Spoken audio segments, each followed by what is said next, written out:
top storylines going into fall camp, and there's only one man that can properly set us up for that. It is Cooper Mays, Tennessee's center and first team All-SEC center. Coop, what should people do? Cooper Mays here. Hit like and subscribe. All right. How about this question, Coop? Coop here. First down.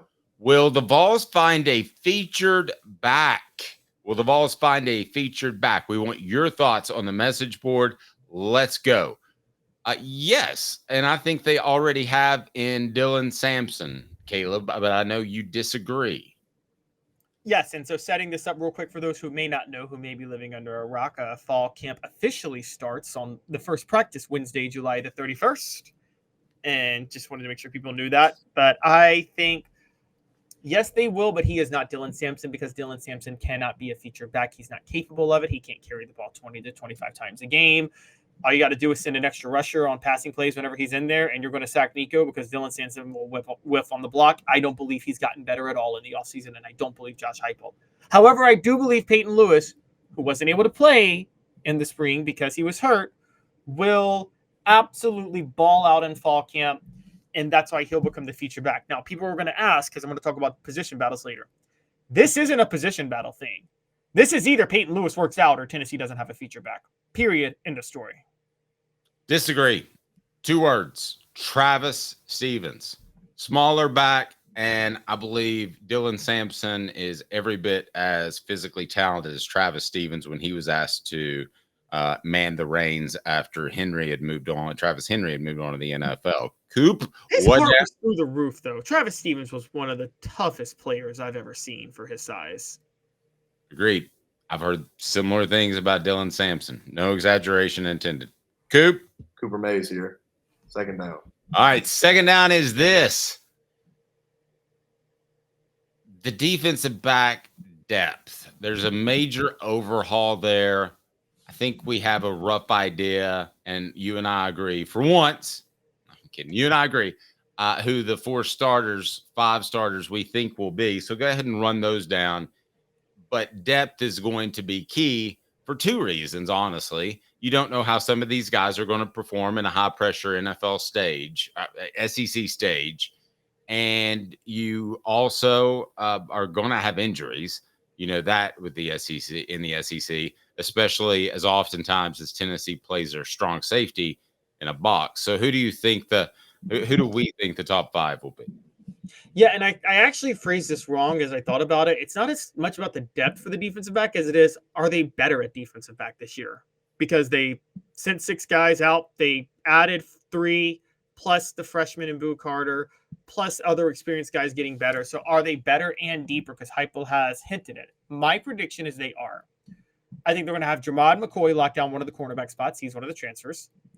I think they're going to have Ricky Gibson lock down the other. He's a second-year player, so he should be much better, and he was already showing signs of being good.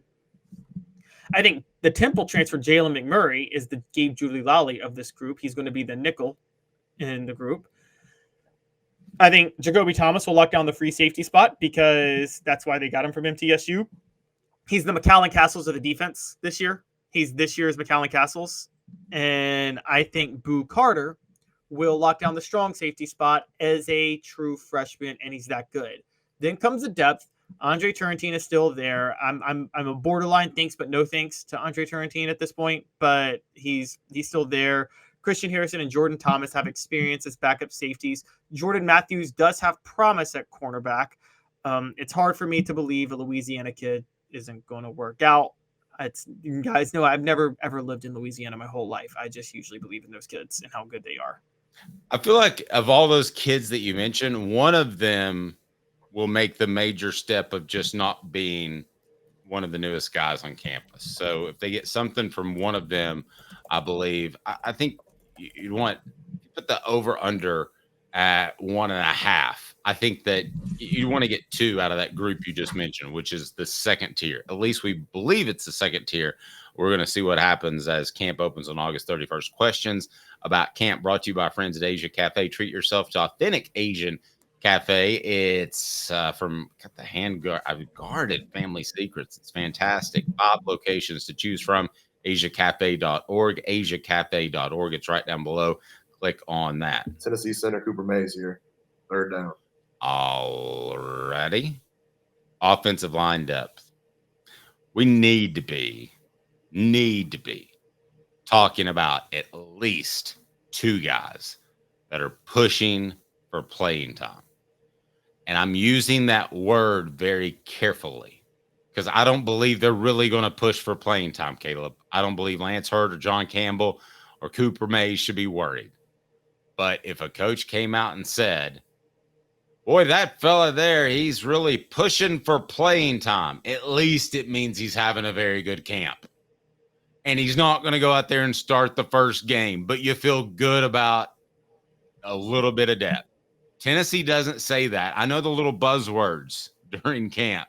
Tennessee doesn't say that about two guys, Jackson Lampley, Boston Lang, whoever it is. The Vols have no depth on the offensive line headed into fall and the end of the season, and I'm afraid that's the case. Yeah, I'm afraid that is too. They have 4 penciled starters who we know are good. We know Lance Hurd will be good at left tackle. We know Cooper Mays will be good at center. We know Javonte Spraggins will be good at right guard, and we know John Campbell will be good at right tackle. Those are all safe bets, right? That they won't just start, but they'll be good. Yes.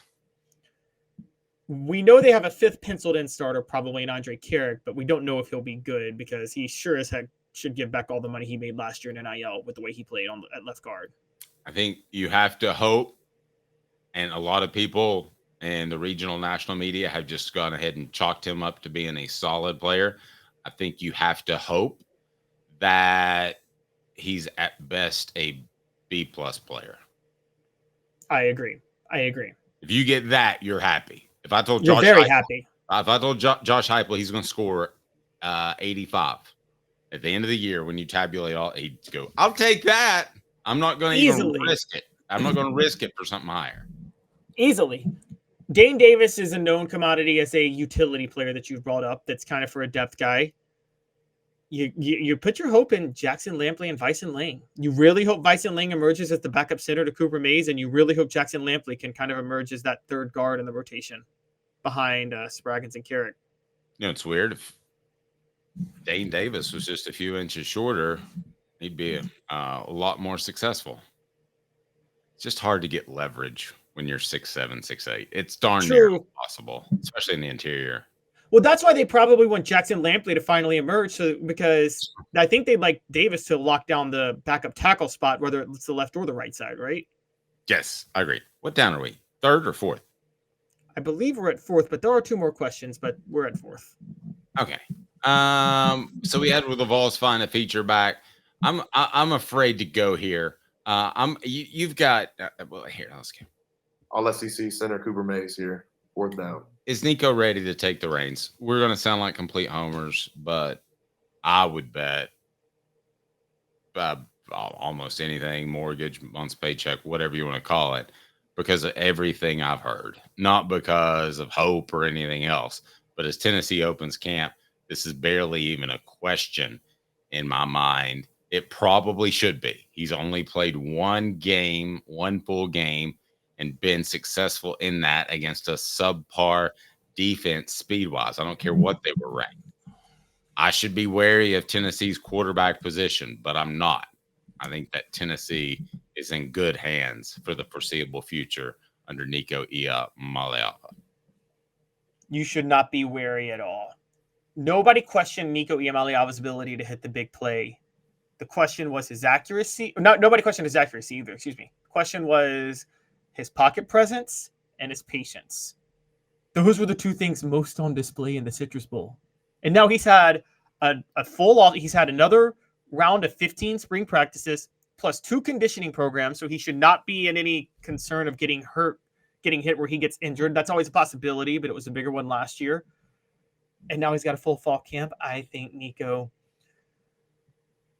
guys, I keep saying it. You are at the start, you were on the cusp of witnessing a historical run in Tennessee history and in college football history with Nico Iamaleava over the next 2 years.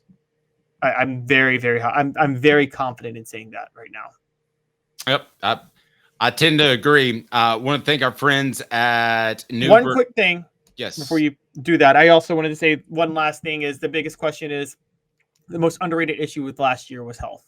Tennessee had an injury bug last year. Cooper Mays missed the first 5 games. Keenan Pili, Brew McCoy, and Dante Thornton all suffered season-ending injuries. Davis, those 4 things don't happen. I think there's a great chance Tennessee's 10-2 last year, not 8-4. I agree, but I agree for a different reason. I think you've got to be really easy not to have that mindset and take it easy on everyone in fall camp, and then you're not as tough. Yes, that is true. You almost just, when I step to play craps, when I throw dice, I'm pretty sure I'm going to walk away a loser. But it's fun. So when you play football, at some point you're going to get hurt. But it's fun, and you keep it rolling as long as you can. Hopefully you're 32 years old until you get hurt.